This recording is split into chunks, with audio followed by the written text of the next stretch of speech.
Do you know that the name ForceMeat doesn't come from the force it takes to do this? But it's merely an Anglicization of the French word forced, which means stuffing. Throughout this video, I'm going to present two main sets of information about ForceMeat. The first one is about the culinary theory of this food, and the second is more practical, about how to make it. Let's start with the first set. For the 30 culinary things that we have to know about ForceMeat, there are 4 things that are important. The first one is that ForceMeat is a combination of uncooked meats, fat, seasoning, and other ingredients that are blended together through grinding and curing for an emulsion. Second thing is that the protein acts as a stabilizer that allows the fat and the liquid to combine. The third thing is that the ForceMeat are the primary ingredient used to make pates, galantine, and sausages. Finally, it's important to know that a properly emulsified ForceMeat provides a rich flavor and comforting texture on the palate. To prepare ForceMeats, we need the following ingredients. Meat. Meat is the main ingredient of the ForceMeat. It provides body and flavor, and it must not contain bones. In a ForceMeat, we need to have 70% of meat and 30% of fat, our second ingredient. That gives us a richness and smoothness. Our third ingredient are seasoning. Seasoning are important, especially salt. Salt not only enhances ForceMeat's flavor, but it also plays a key role in developing the ForceMeat texture and bind. Our last ingredient are binders. Binder agent is required to help to combine all the ingredients together. Once we have all the ingredients, we have to start the preparation. It's important to have an emulsion, and this emulsion have to be correct. But how to ensure properly emulsification of a ForceMeat? First, the ratio of the fat to other ingredients must be perceived. Second, temperatures must be maintained below 5 Celsius degrees. Third, the ingredients must be mixed properly. Now I'm going to talk about the 4 main styles to make ForceMeats. The first style is the country style. It has 4 ingredients: 2 parts of lean meat, 1 part of feet, and other part of aromatic season, and finally eggs and cream. The second style is the straight style. This style have 3 main ingredients: 1 part of pork fat, 1 part of lean pork, and 1 part of meat. Third style is muslin. This style also have 3 main ingredients: cream, eggs, and lean poultry, fish, or white meats. The last style is the 5-4-3 emulsion. This also has 3 main ingredients: 3 parts of ice, 5 parts of lean meat, and 4 parts of fat. Now I'm going to go through the practical step, how to make it. The first step to make a sausage is to ensure that the workstation is empty, clean, and with all the tools needed at the site. These tools are the mixer, the sausage maker.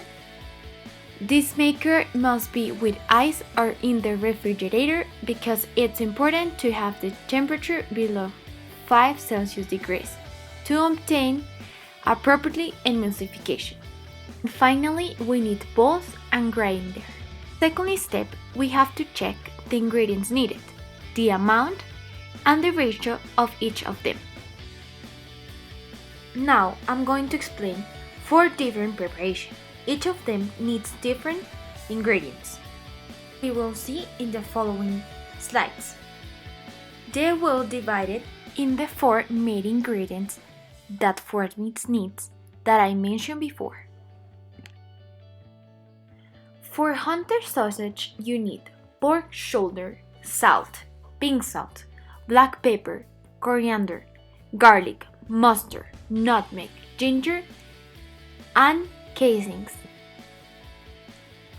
For the chistorra, you need pork shoulder, pork fat, salt, pink salt, paprika, garlic, and casings.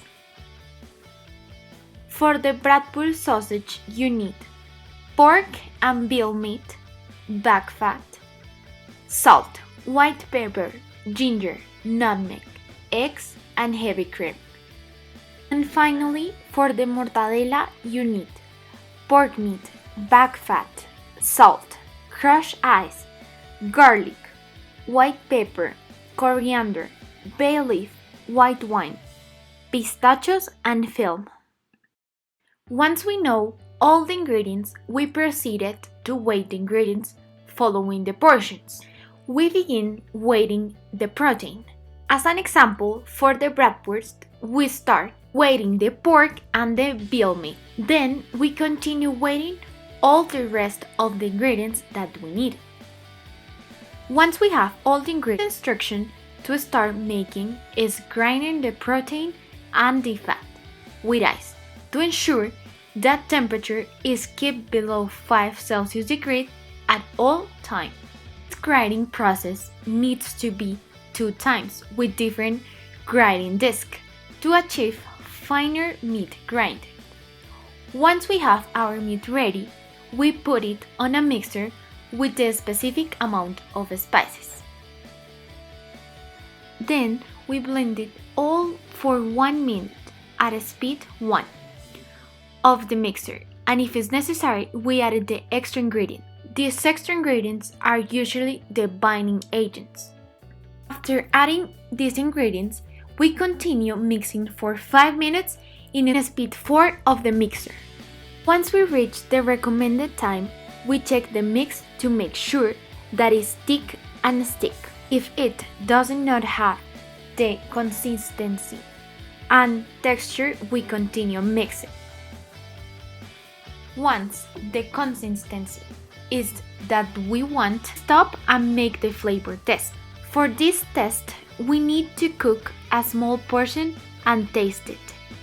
Once we feel confident with the taste, we look for the casing.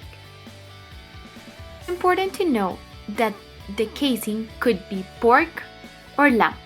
We make sure to clean it and pass through water to untangle it. We just need casings for Hunter sausage, Bradford sausage, and chistorra. Once we have the casing clean, we need the sausage maker. Once it is properly installed, we start to fill the machine with the mix to fill the sausage making tube that has the casing. We start making each sausage, twisting the filled casing. Once we have the casing filled and the sausage ready, it's important to make small holes to sausage to permit that the air flow pass through these holes and to do not have an accident in the oven. For the mortadella, we will using the film. So you have to put a little amount of the mix in the middle of the film and then make the shape of a sausage. Finally, it's the time of cook. Each of them has different methods of cooking or finally preparation. For the mortadella and the Bradford sausage, you need to bring it to the oven in 100% vapor. The Hunter sausage and the chistorra don't come through the oven. They come into contact with air to dehydrate. It's important to look them daily to make sure they don't contaminate with the environment. After all these steps, you will have a delicious ForceMeat. Finally, there is a summary of ForceMeat's production. Thank you.